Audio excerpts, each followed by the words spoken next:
Il est 22h15 hier soir quand un homme s'arrête au bord de ce rond-point, à Passé, à l'ouest de Rennes. Il sort de sa voiture son enfant de 5 ans qui a le visage en sang.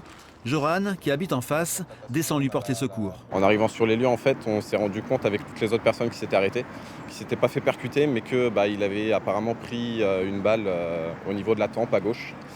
Il saignait beaucoup. Et en attendant que les secours arrivent, on a juste fait ce qu'on a pu pour le garder réveillé, le garder au chaud. Très vite, les secours arrivent. L'enfant est transporté au CHU de Pontchaillou en urgence absolue. Il a reçu 2 balles au visage.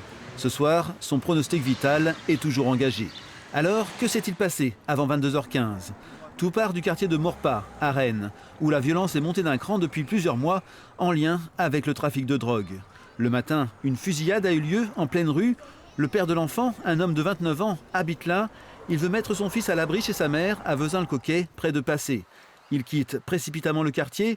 Sur la route, il est pris en chasse par une voiture. À son bord, des hommes cagoulés et armés.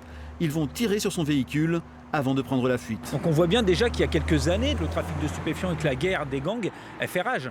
Mais aujourd'hui, on passe des paliers parce qu'ils sont en plus de plus en plus jeunes. Ils n'ont aucun rapport, je le dis, à la vie et à la mort. Donc ils s'en foutent de tout. Et pour eux, c'est un territoire, du stup, du pognon. Donc il faut gagner le maximum de terrain et d'argent. Donc ils sont prêts à tout. Une enquête est ouverte pour tentative de meurtre sur mineur de 15 ans. Le père de l'enfant était connu défavorablement des services de police. Il a été entendu cette nuit par les enquêteurs. Ce matin, de nouveaux coups de feu ont éclaté à Maurepas. Des représailles sont redoutées.